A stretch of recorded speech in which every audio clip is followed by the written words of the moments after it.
Maka masjid itu sesungguhnya merupakan sumber dari kehidupan dan tempat untuk menghidupkan orang-orang yang mati. Maka orang-orang yang bersujud adalah orang-orang yang hidup. Orang-orang yang tidak pernah bersujud itu adalah orang-orang yang mati. Jadi selamat malam Kang Deddy. Selamat malam, Sampurasun. Terima kasih sudah hadir. Politisi karir, pernah di DPRD, 2 kali jadi bupati, di Golkar juga pegang kekuasaan. Apa kira-kira yang akan beda nanti di Senayan dengan pengalaman karir politik yang sudah panjang? Ya, yang beda di Senayan adalah persiapan diri saya menghadapi sebuah dunia yang tidak saya alami, yaitu dunia ruangan yang AC-nya katanya sangat dingin. Karena saya selama ini bekerja di lapangan, rumah saya tidak pakai AC, ruang kerja saya tidak pakai AC. Dan saya orang yang sangat anti terhadap sesuatu yang dibuat-buat. Jadi senang yang alami. Jadi hal yang saya siapin hari ini adalah menyiapkan mental saya menghadapi serbuan angin yang tidak bisa saya tolak. Itu angin. Serbuan angin. Mental dan mantel kata Kade. Tapi saatnya disponsorin Pak Irwan Hidayat kayaknya ini. Tapi yang jelas pertarungan elitnya juga akan lebih kencang dong? Atau sudah biasa juga itu? Ya kita kan kalau persoalan bertarung, berargumentasi, kemudian membangun gagasan-gagasan tentang Indonesia, itu sudah biasa kita. Kemudian bergaul dengan dunia politisi kan dunia kita dalam keseharian. Bergaul dengan masyarakat juga dunia kita dalam keseharian. Nah, yang paling harus kita siapkan adalah mentality. Mentality kita untuk gagasan-gagasan kita ditolak orang, didebat orang dalam setiap saat. Karena selama ini kan jadi kepala daerah, gagasannya selalu diterima, pikiran-pikirannya oleh para pegawainya. Walaupun gagasan saya sering diserang oleh orang-orang yang tidak suka dengan pikiran dan gagasan saya yang terlalu original kesunaan. Yang jelas kalau eksekutif memang ya eksekutor melakukan, legislatif itu hanya satu di antara 575 yang lain. Jadi akan memang posisinya akan jauh berbeda. Ya, saya sudah membuat rancangan untuk itu karena saya orang pekerja. Saya biasa bangun pagi jam 4:30, jam 5 udah naik sepeda, kemudian ngecek yang nyapu di jalan, kemudian keliling ke dapur-dapur rumah rakyat miskin, kemudian setelah itu. Dan dianggapnya orang yang menghadap Allah itu adalah orang yang mati. Padahal orang yang menghadap Allah itu adalah orang yang hidup. Dan orang yang tidak menghadap Allah adalah orang-orang yang mati. Sesungguhnya panggilan azan itu adalah panggilan untuk orang agar kematian berubah jadi kehidupan. Mati telinganya, mati tangannya, mati hidungnya, mati matanya, mati lidahnya, mati hatinya. Maka suara azan itu mengingatkan dia untuk segera kembali hidup agar telinganya hidup, matanya hidup, hidungnya hidup, lidahnya hidup, dan kematian matinya hidup. Kata orang Sunda itu, jaga panon ku awasna, jaga celik ku danguna, jaga irung ku angsena, jaga letah ku ucapna, jaga hate ku ikhlasna. Maka masjid itu sesungguhnya merupakan sumber dari kehidupan dan tempat untuk menghidupkan orang-orang yang mati. Maka orang-orang yang bersujud adalah orang-orang yang hidup. Orang-orang yang tidak pernah bersujud itu adalah orang-orang yang mati. Pagi hari ini pagi yang berbahagia. Sebagai gubernur tentunya ada hal yang mendasar yang menjadi amanah leluhurnya orang Sunda, yaitu Sunan Gunung Jati yang dulu bermukim di Cirebon. Sunan Gunung Jati. Sampai ada azan namanya adzan pitu. Amanahnya cuma 2 yang dia titipkan, tajuk lan pakir miskin. Kalau tajuk ini ya kayak gini, cuman ukurannya dulu kecil. Tajuk yang dulu itu terbuat dari bambu, kemudian pakai telapak batu, dikasih tiang penyangga kayu-kayu jati, kemudian diletakkannya di pinggir mata air dekat kolam. Kemudian di tempat itu ada azan yang dilantunkan tanpa pengeras suara. Di ruangannya hanya lentera untuk mengajarkan ngaji guru pada muridnya. Dan di tajuk itulah nilai-nilai kedamaian, nilai-nilai kerukunan, nilai-nilai spiritualitas bagi anak-anak pedesaan terbangun. Belajar ngajinya lama, ada yang dari alif batasa sampai narawas, itu ada yang 1 tahun baru bisa, 2 tahun baru bisa, bahkan ada yang 6 tahun baru bisa. Tetapi selama perjalanan mengajinya itu, anak-anak itu tumbuh dalam harisma spiritualitas tajuk. Maka ada kakawen dalang namanya begini, gedong dhuwur kali sambung, paguliman sesepiting trim, pepetetan samia murag, balingbing lan jeruk manis. Gedong dhuwur artinya bangunan yang sangat tinggi yang menghubungkan bumi dan langit. Maka orang Sunda meletakkan di atasnya menara disebutnya, yaitu yang menjadi penghubung antara bumi dan langit. Dan yang menjadi penghubungnya adalah suara azan untuk mengingatkan orang agar dia kembali pada Allah.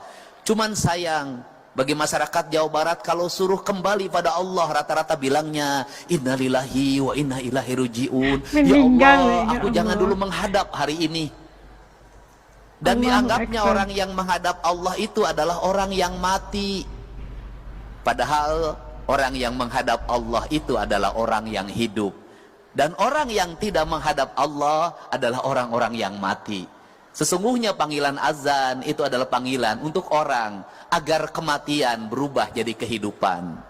Mati telinganya, mati tangannya, mati hidungnya, mati matanya, mati lidahnya, mati hatinya. Maka suara azan itu mengingatkan dia untuk segera kembali hidup, agar telinganya hidup, matanya hidup, hidungnya hidup, lidahnya hidup, dan kematian matinya hidup.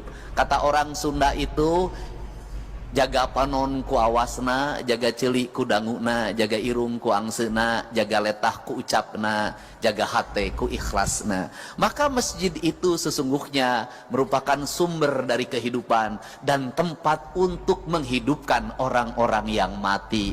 Maka orang-orang yang bersujud adalah orang-orang yang hidup. Orang-orang yang tidak pernah bersujud itu adalah orang-orang yang mati. Maka di kaidahnya pengikut talkinnya Abah Anom pasti diajarkan untuk ditalkinan. Maka talkin itu diberikan, diperdengarkan pada orang-orang yang hidup tapi tidak punya kesadaran, agar dia mengerti kehidupan. Di kita juga ada tradisi talkin dibacakan ketika orang sudah mati, agar dia mendengar menuju kehidupan yang abadi. Dua-duanya sama. Semoga Masjid Darussalam ini menjadi masjid tempat berkumpulnya orang-orang yang hidup, bukan orang-orang yang mati. Amin, amin, insya Allah. Karena orang hidup, maka saya sampai pada tingkatan yang kedua, yaitu di masjid itu dititipkan fakir miskin. Maka di masjid itu dititipkan fakir miskin, kesadaran kolektif yang kedua. Setelah kita membangun rumahnya Allah, setelah kita membesarkan rumahnya Allah, setelah kita membangun kehidupan yang abadi di rumahnya Allah, yang ada 2 rumahnya itu, satu ada rumah ini masjid Baitullah, yang kedua ada rumahnya yang ada di sini di hati kita. Maka tugas kita yang kedua adalah menjaga anak-anak yatim untuk tetap bersekolah, menjaga orang-orang miskin untuk tetap makan makanan yang sempurna, menghindarkan dari berbagai peristiwa kriminalitas yang terjadi di Jawa Barat. Setelah saya amati, seluruh peristiwa kriminalitas itu selalu berawal dari kemiskinan. Saya bercerita kisah sedih yang insya Allah nanti hari Rabu selesai. Ada seorang ibu yang speak up di media sosial karena adiknya ditahan, dituduh, dan fakta bukan tuduhan, membeli motor curian. Adiknya itu pinjam sana sini ingin ngojek untuk membeli motor curian itu, maka terkumpullah uang 2 juta. Dia tidak tahu kalau motor itu yang dibeli adalah motor curian. Pencurinya tertangkap. Maka Mang Eheb yang membeli motor ini pun ditangkap dan ditahan. Saat pergi menuju tahanan, anaknya baru terlahir. Dia punya 3 anak. Saya mencoba untuk bertemu dengan si tetehnya yang speak up itu.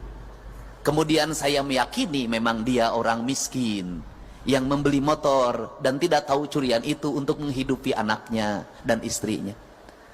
Kemudian saya bertanya kepada kejaksaan, bisakah yang disebut dengan restoratif justice? Bisa. Saya bertanya pada kasat reskrimnya, bisa enggak restoratif justice? Bisa, asalkan ada rasa maaf dari pemilik motornya. Kemudian saya mengundang pemilik motornya, mahasiswa Unpad, orang Bogor, yang dia motor itu kesayangannya, diberikan dari ibunya. Dan saya bertanya, kamu mau memaafkannya? Dia katakan, kalau melihat Mang Usep saya memaafkan, tapi yang nyurinya memang profesinya mencuri, tidak akan saya maafkan. Maka saya memilih untuk memberikan motor baru bagi yang dicuri itu. Dan dia harus mengikhlaskan motor yang 2 juta itu, bukan hanya dimaafkan, tapi motornya diberikan. Biayanya cukup 23 juta motor baru. Dan 10 juta untuk biaya hidup Mang Usep bagi anak-anaknya. Tetapi uang 33 juta itu telah menyelamatkan orang dari penjara 2 tahun. Ketika penjara 2 tahun itu apa yang akan terjadi? Istrinya apa yang harus didapat dalam setiap hari? Ketiga anaknya makannya dari mana? Susunya dari mana? Biaya penyelidikannya berapa? Biaya penahanannya berapa? Biaya untuk penuntutannya berapa? Biaya dakwaannya berapa? Biaya vonis hakimnya berapa? Biaya LP-nya selama 2 tahun berapa? Mungkin lebih dari 100 juta. Menurut saya lebih adil mengeluarkan 33 juta untuk kebebasan manusia dibanding di penjara 2 tahun lebih dari 100 juta. Semoga tajuk ini, masjid ini menjadi inspirasi untuk membangun rasa adil dalam kehidupan kita. Nah, itu tadi kita saksikan KDM, pidato-pidatonya. Kita lihat bagaimana dengan tenang menyatakan bahwa perlu sebagai hamba Allah ini mendahulukan apa yang sebagai khalifah melakukan apa yang telah dituntut oleh Allah, apa yang disuruh oleh Allah untuk menjadi khalifah yang baik, supaya kita ini tidak mati, yang hidup tidak mati, maksudnya itulah kan kalau kita menghadap Allah tuh biasanya orang tahu itu udah meninggal, orangnya kembali ke rahmat Allah gitu kan, menghadap Allah gitu. Padahal yang menghadap Allah itu hidup, kata Kang Deddy. Yang mati itu orang yang tidak menghadap Allah ataupun tidak melakukan apa yang Allah suruh. Dan pengetahuan agama Kang Deddy juga bagus. Kita lihat bagaimana dia relate dengan adat Sunda juga. Ya, itu adalah sesuatu yang sangat terinspirasi kita mendengar bagaimana Kang Deddy mementingkan masyarakatnya. Kayak kasus tadi, orang yang nyuri motor gitu kan, itu sesuatu yang luar biasa, tindakan yang luar biasa. Mengeluarkan uang 33 juta untuk menyelamatkan 100 juta gitu kan. Kalau tadi memang ikhlasnya orang itu tidak tahu bahwa motor yang mau dibeli itu adalah motor curi, nggak tahu dia kan. Dan alhamdulillah keprihatinan, kita lihat keprihatinan Kang Deddy itu membuatkan kasus itu selesai dengan cara baik. Dan yang mencuri itu menerima hukumannya, sebetulnya menerima hukuman seperti itu kan. Dan itu yang harus kita ambil daripada kebaikan Kang Deddy dalam aplikasinya, dalam pemerintahnya di Jabar. Oke, menurut teman-teman di channel ini kayak gimana setelah kita tonton video tadi bareng? Titip komen di bawah supaya As juga bisa tahu rasa dan pandangan teman-teman As di channel ini. Sampai ketemu lagi insyaallah dalam video. Semua yang baik dari Allah dan segala kekurangan itu datang daripada diri kita sendiri. Insyaallah kita berikan kemudahan dalam menjalani kehidupan. Amin ya rabbal alamin. Assalamualaikum, jumpa lagi. Hatur nuhun.